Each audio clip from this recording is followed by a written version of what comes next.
हाँ जी, कैसे हो सारे लोग? आई होप सारे मस्त होंगे, सारे मज़े कर रहे होंगे। मेरा नाम है अजय और जैसा कि आपको पता था अपना चैप्टर 3 चल रहा था।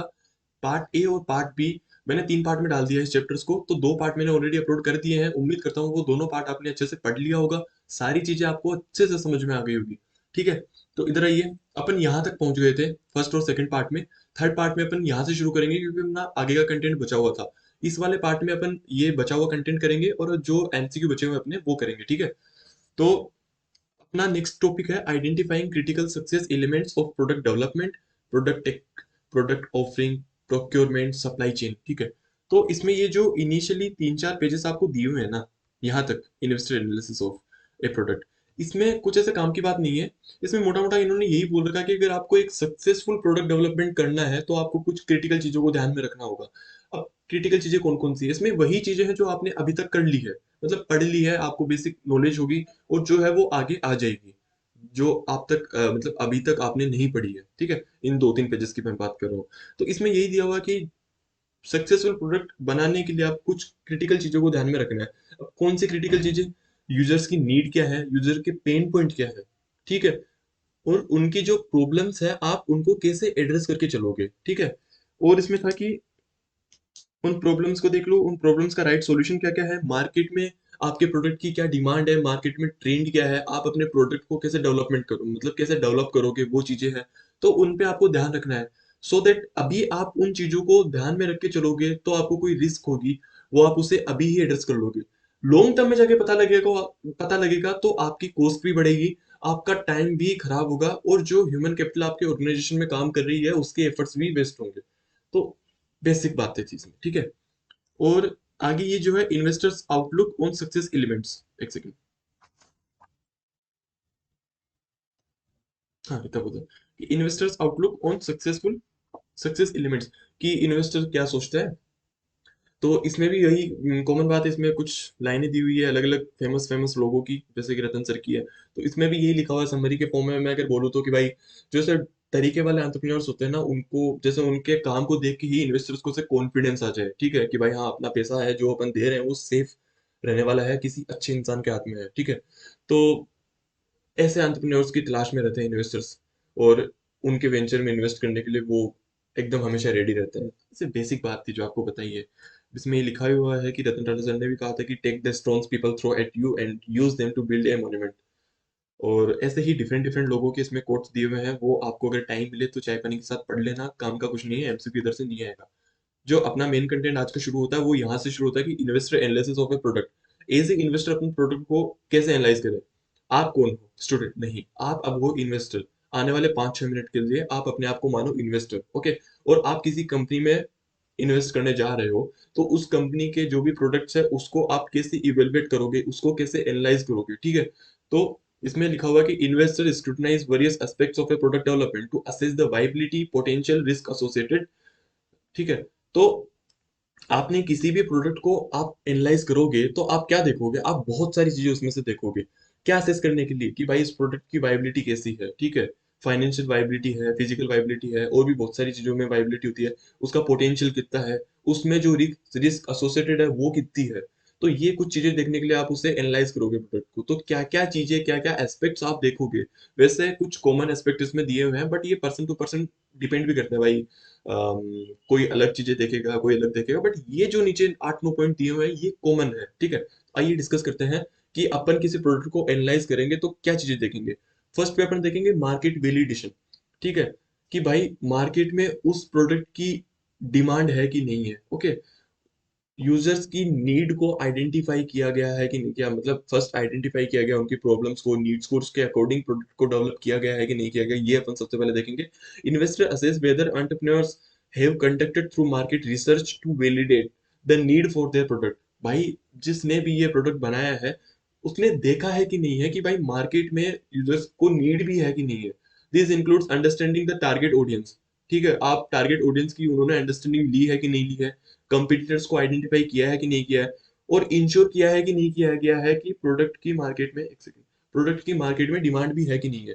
ठीक है, ये चीज देख ली, अपने को लगा हाँ हाँ इन्होंने ये काम किया है।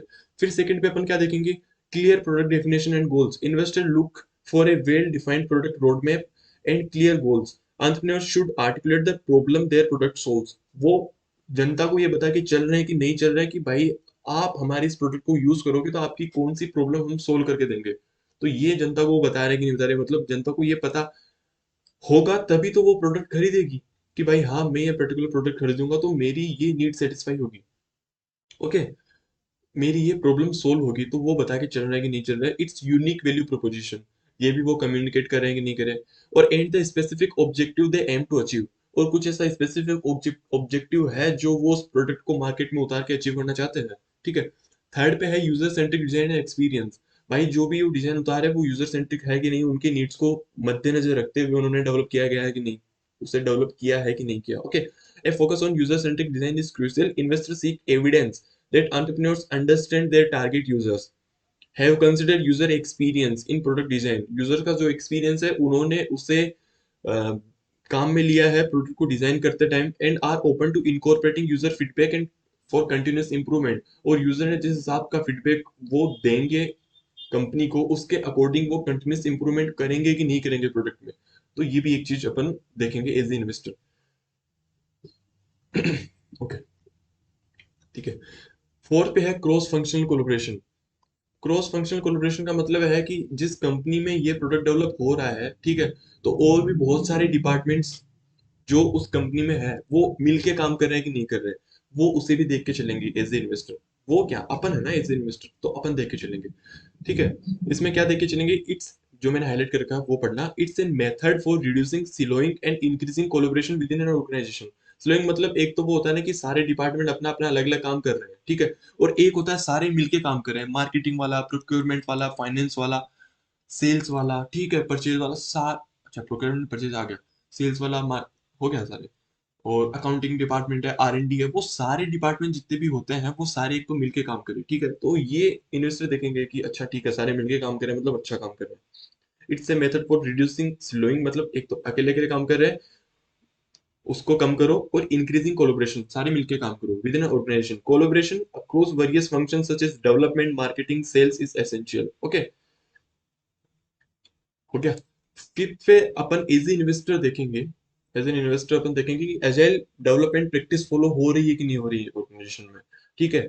इन्वेस्टर वैल्यू करते हैं adoption of agile methodology which emphasis flexibility, adaptability, iterative development. जो मैंने लास्ट टाइम आपको लास्ट वाले पार्ट में मैंने बताया था ना, अजाइल में कुछ चीजें आती है फीडबैक के अकॉर्डिंग, वो मतलब एक तो छोटे छोटे पार्ट्स में डेवलप बांटो अपने काम को, और कंटिन्यूसली एक साइकिल के अंदर उसे काम करो, फीडबैक लो, ठीक है, फ्लेक्सिबिलिटी रखो, और टीम कोलोबरेशन मतलब सारे मिलके काम करो।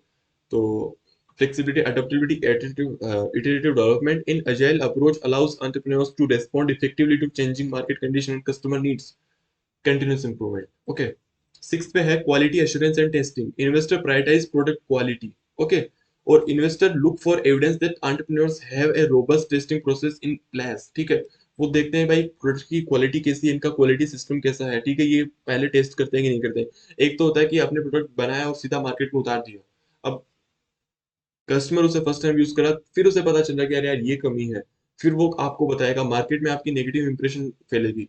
अब उससे बढ़िया है कि प्रोडक्ट को आप बनाओ, आप खुद ही उसे टेस्ट कर लो, ठीक है, ताकि वो जब मार्केट में उतारे आप, मतलब प्रोडक्ट मार्केट में उतरे तो आपको पता हो कि हाँ ये प्रॉब्लम्स अपने को आई थी, अपन ने उसको सोल्व कर दिया, अब कस्टमर्स को नहीं आएगी, तो पॉजिटिव इंप्रेशन रहेगा आपका। सिक्स पे है स्केलेबिलिटी है कि नहीं है आपके प्रोडक्ट में।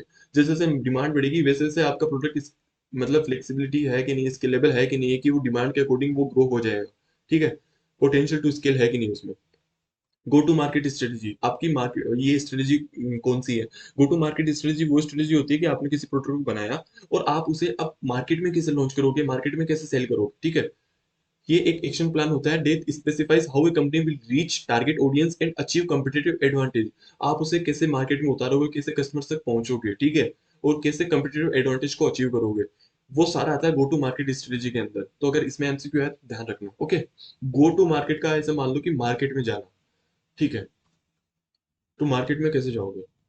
ओके, फिर नीचे वाली हाईलाइट वाली लाइन पढ़ना कि investor want to understand how entrepreneurs plan to introduce and promote the product, plan to introduce and promote the product, हो गया, रीच द टारगेट ऑडियंस, हो गया, and differentiate themselves from the competitors, आप competitor से कैसे अपने product को अलग दिखाओगे। कस्टमर्स के माइंड, कस्टमर्स की नजर में। ओके, ये समरी फॉर्म में दिए हुए हैं सारे पॉइंट्स। आप दोबारा अगर पढ़ो मन करे तो ये ऊपर ऊपर वाले भी पढ़ोगे ना तो मेरी बातें आपको याद आ जाएगी अच्छे से, ठीक है। नेक्स्ट में अपन पढ़ेंगे understanding product technology and product offering procurement and supply chain. ये सारी चीजें अपन एक साथ पढ़ के चलेंगे, ठीक है। तो आइए, हाँ नेक्स्ट पे चलते हैं अपन, अपना यहाँ तक हो गया था, ठीक है। अंडरस्टैंडिंग प्रोडक्ट टेक्नोलॉजी, अपन टेक्नोलॉजी के बारे में बात करते हैं अब इसमें, ठीक है। तो इसमें ये जो दिया हुआ है इस पेज पे, ये इसमें यही बोला हुआ है कि टेक्नोलॉजी किसी प्रोडक्ट के लिए क्यों जरूरी है। अब अपने को इतने स्टार्टअप्स के एग्जांपल अपने सामने हैं जो टेक्नोलॉजी के दम पे इतने सक्सेसफुल हुए हैं, तो अपने को ये चीज तो क्लियर है कि टेक्नोलॉजी क्यों जरूरी है किसी भी स्टार्टअप के लिए, ठीक है। और ये नीचे एक एग्जांपल दिया हुआ है किसी कंपनी का, जिससे कि एक साउथ कोरिया की कंपनी है, जिसे वहां पे बोला जाता है कि ये अमेजन है साउथ कोरिया का, ठीक है। जैसे अमेजन करके कंपनी है ना, उससे साउथ कोरिया का अमेजन बोला जाता है। ये कंपनी है शायद कोपैंग ऐसे कुछ नाम था उसका, पता नहीं किधर गया, छोड़ो, वैसे कुछ काम का नहीं था। तो इसमें भी यही है कि वो टेक्नोलॉजी के दम पे उसने बहुत ग्रोथ हासिल की थी, ठीक है। इनोवेशन के दम पे, कस्टमर्स का केयर करके, ठीक है ना, टेक्नोलॉजिकल नो हाउ के बेसिस पे। तो उसने, बस यही है, इसमें कुछ काम की चीज तो है नहीं। बट मेन जो कंटेंट आता है वो अपना यहाँ पे आता है कि build a strong tech for a product, okay. कि key points to build a strong tech foundation for a startup. कि आप किसी भी स्टार्टअप के लिए, आप मतलब प्रोडक्ट के लिए आपको टेक्नोलॉजी डेवलप करनी है, ठीक है। तो आपको कौन कौन सी चीजें ध्यान में रखनी है, तो उसके कुछ पॉइंट्स हैं। सबसे पहले तो आपको अपना विजन क्लियर करना है, ठीक है। Clarity, clarify the vision, define a clear vision for the product, outline it's purpose, कि उसका पर्पस क्या है, टारगेट ऑडियंस कौन कौन सी होने वाली है, और उसमें कोर फीचर कौन कौन से होने वाला है। जिससे क्या होता है कि वो एक गाइड की तरह काम करता है, जो भी टेक्निकल टीम उसे डेवलप करने में लगेगी, उसके लिए वो एक गाइड की तरह काम करता है कि भाई हाँ, अपने को किधर किधर जाके कैसा कैसा काम करना है।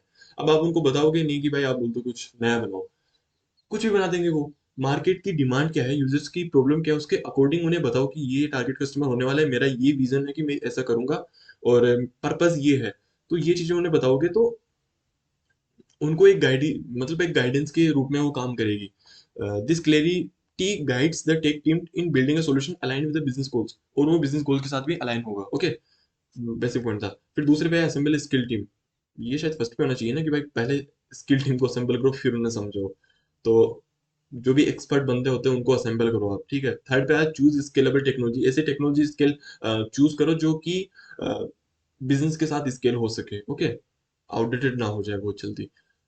फिर नेक्स्ट है प्रायोरिटाइज सिक्योरिटी मेजर, इंटीग्रेट करो robust security protocols to protect user data, और सिस्टम की इंटीग्रिटी को भी आप ध्यान में रख के ऐसा कुछ सिस्टम लेके आओ, ठीक है, सिक्योरिटी मेजर लेके आओ, ओके, जिससे कि सिस्टम की इंटीग्रिटी मेंटेन रहे।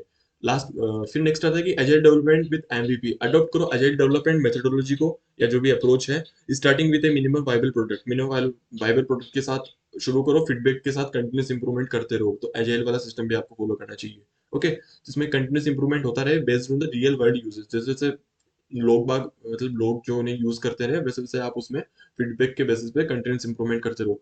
फिर नेक्स्ट आता है इंप्लीमेंट कंटिन्यूस मॉनिटरिंग, सेटअप करो continuous integration, continuous deployment pipelines for automated testing and development deployment. Additionally implement करो monitoring tools to take system performance, detect issues and ensure proactive response to potential challenges. Continuous उसे monitor करते जाओ, कुछ problem आती है तो उसे solve करने की कोशिश करो, ठीक है। नेक्स्ट अपन देखेंगे कि जो भी प्रोडक्ट का ऑफरिंग होता है, तो उसमें अपन को कौन कौन सी चीजें ध्यान में रखनी है, ठीक है। आइए, नेक्स्ट में हम जो बात कर रहे थे वो प्रोडक्ट ऑफरिंग की है। तो प्रोडक्ट ऑफरिंग क्या बोलते हैं, मतलब किसे बोलते हैं, a product offering refers to a combination of product and services that a business provides to meet the needs and wants of its target customers. Offering मतलब जो भी प्रोडक्ट्स और सर्विसेज एक बिजनेस, एक ऑर्गेनाइजेशन अपने कस्टमर्स को provide करवा रहा है, उनकी नीड्स को, उनकी इच्छाओं को संतुष्ट करने के लिए, ठीक है। The product offering is a central component of companies value proposition. MCQ आता है तो ध्यान रखना, क्योंकि वैल्यू प्रोपोजिशन क्या होता है, वही तो होता है ना कि हम आपको क्या प्रोवाइड करवाएंगे अगर आप हमारा प्रोडक्ट और सर्विसेज परचेज करोगे तो वही प्रोडक्ट ऑफरिंग होगा, ओके। मतलब उसका जो सेंट्रल कंपोनेंट है, जिसके चारों तरफ वैल्यू प्रोपोजिशन रहता है, okay. And is the key factor in attracting retaining customers, basic. तो general elements entrepreneurs should consider as a part of product offering. आप प्रोडक्ट और सर्विसेज अपने कस्टमर्स को दे रहे हो, उस समय आपको कौन कौन सी चीजें ध्यान में रखनी है, ठीक है। तो फर्स्ट पे एसेंशियल फीचर्स, इंश्योर करो product address critical customer needs. उसमें जो भी कस्टमर्स की नीड्स के अकॉर्डिंग उसमें फीचर्स हो, ठीक है। तो एसेंशियल फीचर उसमें होने चाहिए जो कस्टमर्स को चाहिए, ठीक है। और आगे इसमें Xiaomi Redmi Note का एग्जांपल दिया हुआ है, पढ़ लेना, काम का नहीं है। स्टिलर ब्रांड इमेज आप बिल्ड करो, a reputable brand for trust and recognition, ठीक है। लोगों के मन में उस ब्रांड का नाम सुनते ही एकदम से विश्वास पैदा हो जाए। जैसे कि टाटा, टाटा सच्ची मतलब टाटा का नाम आते ही लोगों में से ट्रस्ट आ जाता है, ट्रस्ट इश्यूज खत्म। तो ऐसा ब्रांड बनाओ आप, ठीक है। लोग पहचाने उस ब्रांड के नाम से ही। ओके। थर्ड पे है अफोर्डेबल इनोवेशन। इनोवेशन ऐसे करो कि मतलब कंपिटिटिव प्राइसिंग रखो अपने प्रोडक्ट की। ऐसा भी नहीं कि लोग उसे खरीद ही नहीं सकते, अफोर्ड ही नहीं कर सकते। ओके। जैसे कि पतंजलि का इसमें एग्जांपल दिया हुआ, पतंजलि आयुर्वेद का, जिसने क्या किया था कि प्रोडक्ट्स को, नए प्रोडक्ट लेके आया था, इनोवेटिव प्रोडक्ट लेके आया था और अफोर्डेबल प्राइस पे उन्होंने मार्केट में सेल किए थे। ओके। फोर्थ पे है अट्रैक्टिव पैकेजिंग एंड प्रेजेंटेशन रखो। ओके। कि आपका जो प्रोडक्ट होता है उसकी पैकेजिंग काफी अच्छी रखो ताकि कस्टमर्स को एक मतलब ऐसे पर्सनल कनेक्शन फील होने लग जाए उसे। पेपर बोट का एग्जाम्पल दिया हुआ है इसमें कि भाई उन्होंने अपनी पैकेजिंग ऐसे रखी कि कस्टमर्स को इमोशनल कनेक्शन होने लग गया, ठीक है। Emotional connection with the customers by evoking memories. Paper boat की पैकेजिंग कितनी प्यारी आती है ना भाई, उसे पीने में मजा आता है उसे। फिफ्थ है कॉम्प्रहेंसिव सपोर्ट एंड सर्विसेज। आप कस्टमर्स को आफ्टर सेल सर्विसेज अच्छी प्रोवाइड करो, जैसे कि इसमें फ्लिपकार्ट का एग्जांपल दिया हुआ है। Flipkart offers robust customer service, easy returns, warranty support, ensuring A positive post purchase experience and build a trust among online shoppers. अगर किसी की आफ्टर सेल सर्विस अच्छी नहीं होगी तो वो भाई कस्टमर रिटेन होगा ही नहीं। ओके। वो एक बार परचेज करेगा, नेक्स्ट टाइम वो परचेज करने का सोचेगा भी नहीं कि नहीं भाई मैं परेशान हो गया था लास्ट टाइम ही, मैं इस कंपनी का प्रोडक्ट नहीं खरीदने वाला। तो आपको आफ्टर सेल सर्विस भी अच्छी रखनी है ताकि कस्टमर्स अगेन एंड अगेन आपकी ही कंपनी का प्रोडक्ट परचेज करे, ठीक है। फिर अपन पढ़ेंगे कि प्रोक्योरमेंट फॉर प्रोडक्ट डेवलपमेंट। तो आइए, हाँ, तो अपन किसके बारे में पढ़ रहे थे, अपन पढ़ रहे थे प्रोक्योरमेंट पॉलिसी के बारे में, ठीक है। तो procurement is A linchpin in intricate process of product development. ये एक लिंचपिन है, ठीक है। जो भी प्रोडक्ट डेवलपमेंट की जो कॉम्प्लिकेटेड प्रोसेस होती है उसका लिंचपिन है। लिंचपिन बोले तो मतलब लाइक जो अपने प्राइम मिनिस्टर सर है, वो गवर्नमेंट ऑफ इंडिया की लिंचपिन है, ऐसे मान लो, मतलब जो इम्पोर्टेंट बोल सकते हो उससे, ठीक है। Effective procurement practice can significantly impact various facets of bringing a product to market, from sourcing quality material to optimizing cost and ensuring regulatory compliance. ये आगे जो नीचे पॉइंट्स आ रहे हैं उनकी समरी दी हुई है, ठीक है। यहाँ भी समरी है और पॉइंट्स के बाद में एक समरी है, तो उसे छोड़ देना। जो मेन कंटेंट है वो पॉइंट्स में है, वो आपको ध्यान रखना है। जिस पॉइंट्स में ये ऐसे बता रहे हैं कि भाई प्रोक्योरमेंट अच्छे से करना क्यों जरूरी है, तो अच्छा प्रोक्योरमेंट पॉलिसी होने का क्या क्या फायदा है, बस ये बता रहे हैं। तो फर्स्ट पे है सोर्सिंग क्वालिटी मटेरियल। आपका प्रोक्योरमेंट पॉलिसी अच्छी होगी तो आपको जो रॉ मटेरियल मिलेगा वो एकदम बेस्ट मिलेगा। और रॉ मटेरियल अगर अच्छा होगा तो फाइनल प्रोडक्ट बहुत अच्छा होगा और यूजर्स को काफी पसंद आएगा, ठीक है। तो इसमें यही दिया हुआ है, procurement's primary role is to secure quality material essential for product development. इसमें टाटा मोटर्स का एग्जांपल दिया हुआ है कि टाटा मोटर हाई ग्रेड का स्टील उठा के लाती है अपनी व्हीकल मैन्युफैक्चरिंग में। इससे फाइनल प्रोडक्ट सेफ्टी स्टैंडर्ड्स के साथ मीट होता है, कस्टमर्स की एक्सपेक्टेशन के साथ भी मीट होता है और उनका एक्सपीरियंस भी बढ़ता है, ठीक है। तो फर्स्ट पे हो गया सोर्सिंग क्वालिटी मटेरियल, आपको अच्छा मटेरियल मिलेगा। अगर आपको अच्छा मटेरियल मिलेगा तो आगे की चीजें अपने आप ही अच्छी होती जाएगी। सेकंड पे है cost management. A strategic procurement approach plays a pivotal role in cost management throughout the product development life cycle, ठीक है। अब आपने कहीं से बल्क में सामान उठा लिया, ठीक है। आपने मैनेजमेंट अच्छा किया, प्रोक्योरमेंट पॉलिसी आपने अच्छी बनाई कि भाई ठीक है, अपना अपना ऐसे ऐसे डिमांड होने वाला है और उसके अकॉर्डिंग आपने एक बल्क में पूरा परचेज ऑर्डर ले लिया, तो आपको कॉस्ट भी कम आएगी, ठीक है। तो इसमें सन फार्मा का एग्जांपल दिया हुआ है कि Sun Pharma leverages pharmaceutical giant, ठीक है। सन फार्मा का example leverages effective procurement strategy to negotiate favourable deals on raw material for drug manufacturing, ठीक है। जो दवाइयां बनाने के लिए जो भी रॉ मटेरियल है, ठीक है, तो उनको काफी सस्ते में खरीदते हैं।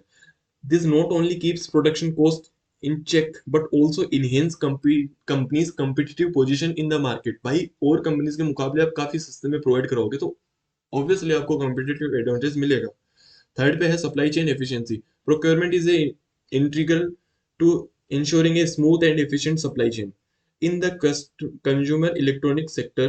Companies like Samsung Electronics emphasize a well orchestrated procurement process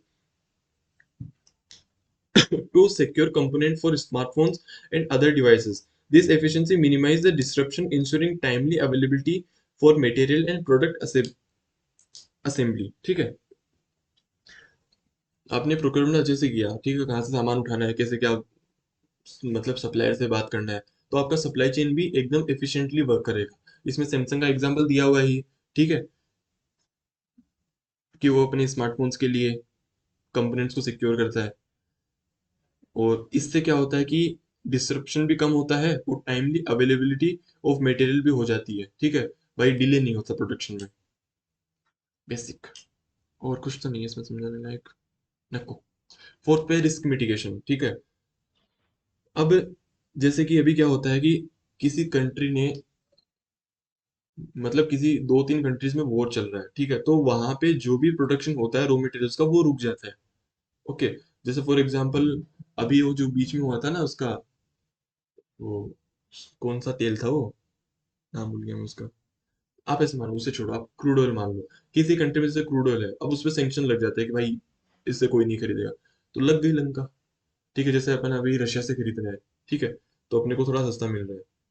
वैसे अगर ऐसे मान लो कि रशिया से अगर लड़ाई हो जाए, वो मना कर देगी, नहीं नहीं नहीं मिलेगा, तो वहीं पे वो महंगा मिले, तो अपना तो पूरा प्रोडक्शन की स्थिति हो जाएगी ना आगे चल के। ठीक है, तो रिस्क में तो पहले ही उस चीज को प्लान करके चलो, जो भी जितनी भी जियो पॉलिटिक्स के आपको कंडीशन कॉम्बिनेशन करना है वो पहले से प्लान करके चलो, कि क्या क्या होने वाला है, और उसके अकॉर्डिंग अपनी प्रोक्योरमेंट को मेंटेन करके चलो। तो risk mitigation, procurement professionals assess and mitigate risk associated with the supply chain. Okay, an illustrative example is seen in the aerospace industry, where companies like Hindustan Aeronautics Limited strategically diversify suppliers for critical components. अपने suppliers को diversify करो, कि भाई एक दो countries के suppliers ने देने से मना भी कर दिया, तो बाकी अपन ये नहीं कि भाई उन्हीं पे डिपेंडेंट रहे, ठीक, एक दो ने मना कर दिया तो भाई खत्म, लंका लग गई, और बाकी पे डिपेंडेंट रहो ताकि वहां से सामान आ जाए। ठीक है, this proactive approach minimizes the impact of potential disruptions such as geopolitical tension affecting the availability of the specific material, जो मैंने बताया था, जो कि वॉर के चक्कर में बहुत होता है। भाई रास्ते के रास्ते बंद हो जाता है, तो सामान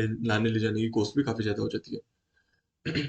supplier relationship, build a strong relationship with the supplier is a hallmark for effective procurement। Suppliers के साथ रिश्ता एकदम अच्छा रखो, एकदम चुम्मा रिश्ता रखो। ठीक है, इसमें नेस्ले इंडिया का एग्जांपल दिया हुआ है, a major player in the food and beverages industry collaborates closely with the agriculture suppliers for sourcing raw material like coca, coca है ना, एंड कॉफी बीन्स। ठीक है, this partnership ensure a sustainable supply chain, foster innovation in farming practice and contributes to development of quality products।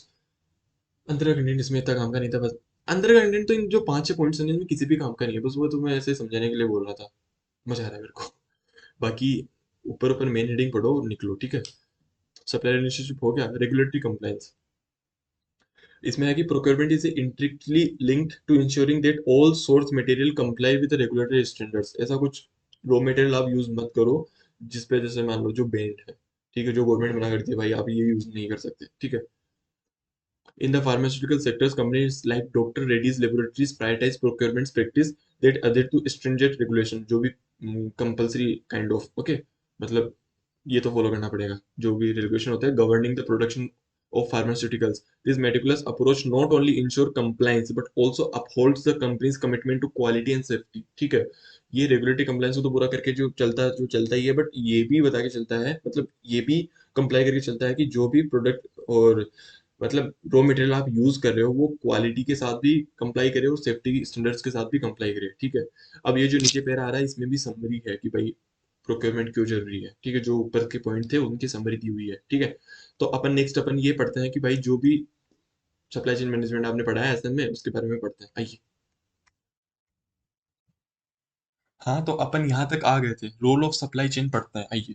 The supply chain plays a pivotal role in entrepreneurs strategy influencing various aspects of business success. भाई supply chain आपके लिए क्यों जरूरी होती है वो पढ़ेंगे इसमें अपन। ठीक है, efficient supply chain management ensure timely access to resources, reduce operational cost, enhance overall business resilience. ठीक है, कि भाई सप्लाई चेन में क्या होता है कि जहां से आप रॉ मटेरियल उठा रहे हो वहां से लेके जब तक कस्टमर्स को आप प्रोवाइड करवा रहे हो वो सामान, उसके बीच में जितने भी काम हो रहे हो सारे सप्लाई चेन मैनेजमेंट में आते हैं। ठीक है, ठीक है, from sourcing raw material to delivering the final product. Okay, तो उससे क्या होगा, अगर आपकी सप्लाई चेन मैनेजमेंट एकदम प्रॉपर होगा, एफिशिएंट होगा, तो टाइमली एक्सेस होगा रिसोर्सेज तक, और आपकी ऑपरेशनल कॉस्ट भी गिरेगी, और बिजनेस की जो रेजिलियंस है वो भी इंक्रीज होगी। और भी बहुत सारी चीज़ें जिसमें में आपको फायदा मिलेगा, कस्टमर्स का एक्सपीरियंस भी अच्छा रहेगा, बिजनेस की प्रॉफिटेबिलिटी भी इंक्रीज रहेगी, आपकी ब्रांड वैल्यू भी बढ़ेगी, ठीक है। वो थोड़ा सा बेसिक हो जाता है और कोर्स से हटके हो जाएगा, तो उनमें क्यों टाइम खोटी करना है। फिर नीचे है ना, इसमें कुछ स्टार्टअप्स के एग्जाम्पल दिए हुए हैं। जैसे फर्स्ट में जो एग्जाम्पल दिया वो एक लॉजिस्टिक सेक्टर में एक स्टार्टअप है, उसका एग्जाम्पल दिया है। उन्होंने क्या किया था कि रिले मॉडल यूज किया था अपनी लॉजिस्टिक में। उसमें एक ड्राइवर चला रहा है, फिर वो सो जाएगा, दूसरा चलाएगा। वो था ना, 8 बजे गाड़ी तेरा भाई चलाएगा। तो रात को ये चला रहा है, दिन में ये चला रहा है। पहले क्या होता, एक ड्राइवर था तो वो कितना ही चलाएगा, इसलिए एक्सीडेंट्स वगैरह भी होते थे। तो एक ड्राइवर वो कितना ही चलाएगा लंबे टाइम तक, सुबह से लेकर रात तक चला लेगा, फिर वो सोएगा। तो बीच में रुक गया ना ट्रैक, तो इसलिए दो ड्राइवर डाल दो, एक चला रहा है, एक रेस्ट कर रहा है, एक रेस्ट कर रहा है तो दूसरा चला रहा है, ठीक है। जिससे कि क्या होगा, एक तो सामान टाइम पे जाएगा और कॉस्ट भी कम आएगी। ओके।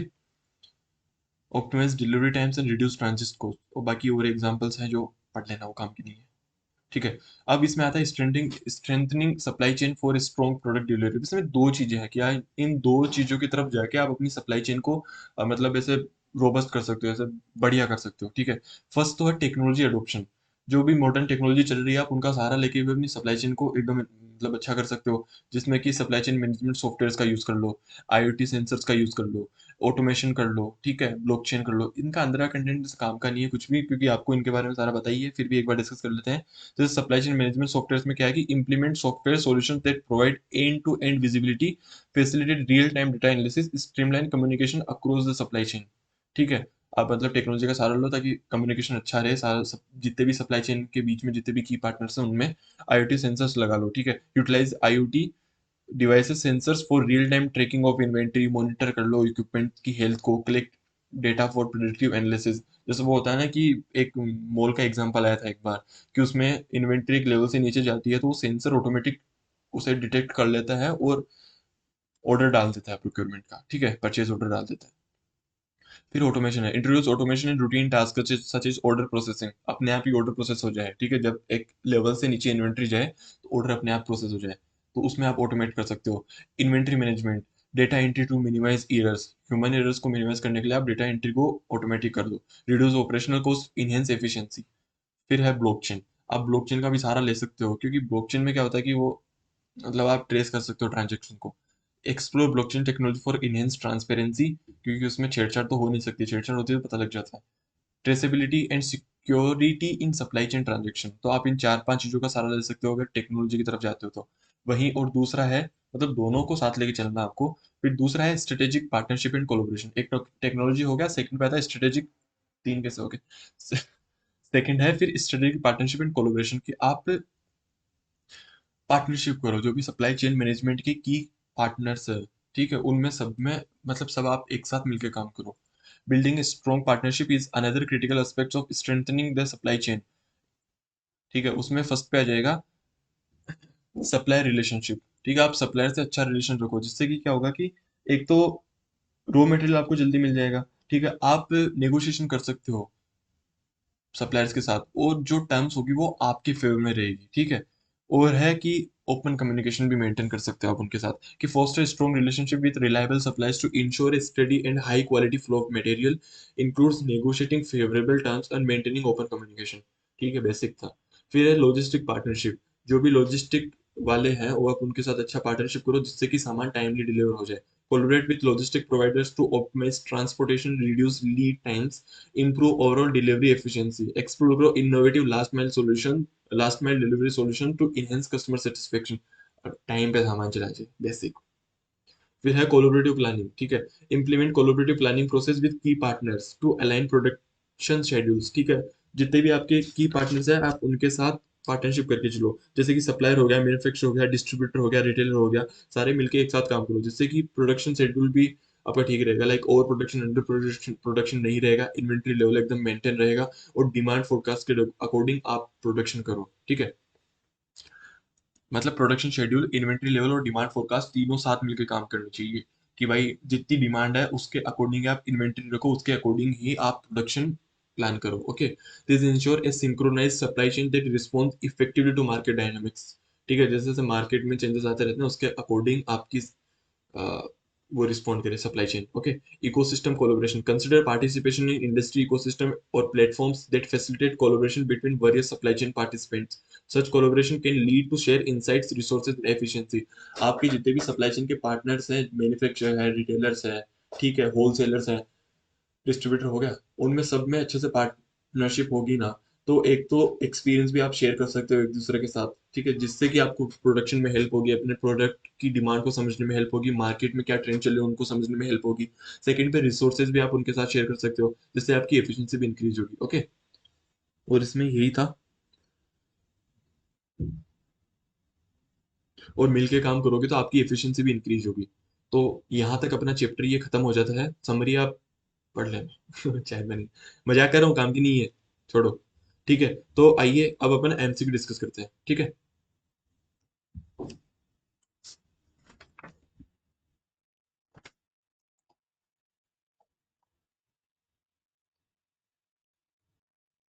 तो ठीक है, आइए फर्स्ट एमसीक्यू देखते हैं. What makes achieving product market fit a formidable challenge for startups is discussed in the content. ठीक है, कि भाई पीएमएफ अचीव करने के लिए आपको जो, मतलब सबसे ढंग का जो चैलेंज है वो कौन सा है इन 4 पॉइंट्स में से. तो फर्स्ट पे है the need for immediate revenue maximization in early stage. Early stage पे रेवेन्यू मैक्सिमाइज करना कौन सा चैलेंज नहीं है. The requirement for a fully featured product to cater to diverse customer preferences. ठीक है, fully featured product to cater diverse customer preference, ये challenge थोड़े हैं. Balancing between product development and market demands consider dynamic conditions, ये एक challenge हो सकता है. ओवरलुकिंग कस्टमर फीडबैक नहीं, नहीं. तो इसमें सी आ जाएगा कि प्रोडक्ट डेवलपमेंट और मार्केट डिमांड्स और कस्टमर कंसिडरिंग डायनामिक कंडीशंस. एक तो प्रोडक्ट डेवलपमेंट और मार्केट डिमांड्स में बैलेंस करना, और जो मार्केट डायनामिक्स है उसको कंसिडर करके, उन कंडीशन को कंसिडर करके पीएमएफ को अचीव करना, ये एक चैलेंज है, वो भी फॉर्मिडेबल चैलेंज है. ओके. सेकंड पे है Prateek the head of operation at Kerry Cart a logistic company was struggling managing. आ गया वो पॉइंट जो मैंने उधर बताया था ना, अजाइल में managing changing priorities in agile development. ठीक है, तो उसमें मैंने बताया था ना कि अगर प्रायोरिटाइजेशन में चेंजेस होते रहते हैं, ठीक है, जल्दी जल्दी, तो टाइमली डिलीवरी नहीं हो पाती. As a consultant to startup, what is a common challenge you feel Pratik is facing in project Flacon. Okay. Difficulty in adapting to agile culture, maintaining consistent product quality, striking the right balance between flexibility and structure, disruption due to frequent reprioritization, impacting time delivery. उधर मैंने बताया था आपको, ठीक है, उधर जाके देखना, याद आएगा आपको. ये कौन सा पॉइंट है? सेकंड पॉइंट है 3.26 पेज नंबर पे, जो अजाइल डेवलपमेंट के चैलेंजेस है उसका. ओके. थर्ड पे है Sugandha design head of Paintero and online painting tool for kids was in the process to build an MVP minimum viable product. She was convincing her team to create a prototype. What argument with respect to prototype for MVP is in favor of Sugandha? वैसे MVP बना रहे हैं अपन, ठीक है, तो MVP में कौन सा पॉइंट सही होगा? To launch the final version of product with all features intact. गलत. Basic features, essential features. Second पे to develop a complex version, नहीं. फोर्थ है, फोर्थ देखना, to skip the testing phase and directly proceed to product launch. गलत. तो बचा कौन सा? C. To test and gather feedback on the core features and user experience. Easy MCQ था ये. फिर फोर्थ पे आता है कि द, फोर्थ पे है हर घर was pitching their business idea to a group of investors.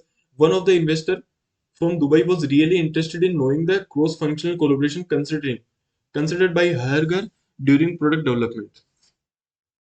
Cross functional collaboration, मैंने उधर बताया था ना, जितने भी काम है, डिपार्टमेंट काम कर रहे हैं, जितने भी फंक्शन लगे हुए हैं उसमें, ऑर्गेनाइजेशन सारे मिलके काम करेंगे. ठीक है. एक सेकेंड.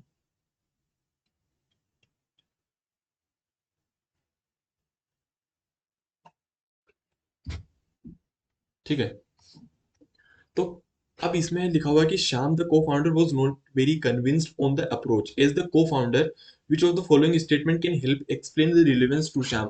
भाई उसे ये समझाओ कि भाई क्रॉस फंक्शनल कोलैबोरेशन क्यों जरूरी होता है. ठीक है, तो solely focus on product design without considering market dynamics, ये थोड़े होता है. To streamline operations within an organisation function for cost efficiency. ठीक है, to streamline operation within a single function for cost efficiency, to ensure entrepreneurs have expertise. In all function independently, independent नहीं, सारे मिलके काम करेंगे, to streamline operation within a single function for cost efficiency. Streamline operation within a single function, single नहीं, सारे मिलके काम करेंगे। एबीसी तो है नहीं। डी पे है to promote effective collaboration across development, marketing, sales for holistic product success. सारे मिलके काम करो, ठीक है।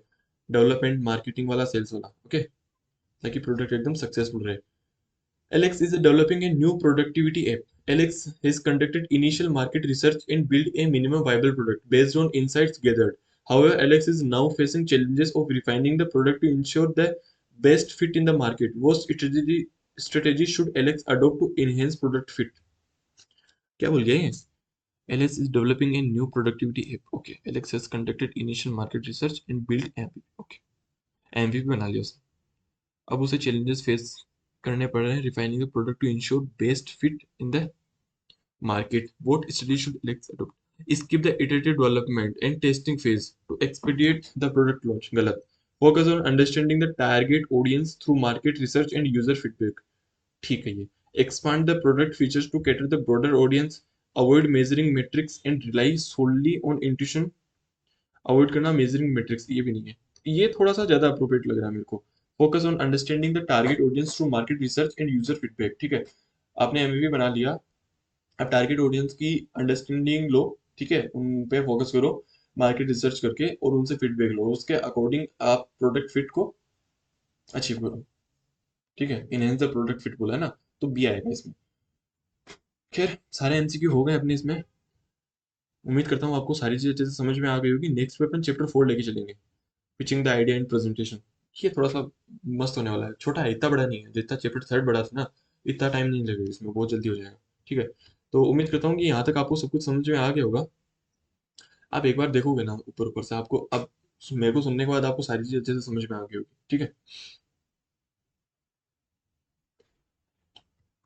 और क्या था इसमें, मेरे को देना एक second। इसमें आप थोड़ा सा अजाइल वाले पे थोड़ा सा ध्यान देना, उसमें अगर एमसीक्यू आएगा ना तो गहराई में जाके टेस्ट करेंगे आपसे, ठीक है। और चलिए ठीक है, अपन मिलते हैं नेक्स्ट चैप्टर के साथ। उम्मीद करता हूँ यहाँ तक आपको सब कुछ अच्छे से समझ में आ रहा होगा। कोई भी अगर आपको दिक्कत लगती है तो कमेंट सेक्शन में बताइए, ओके। Bye bye.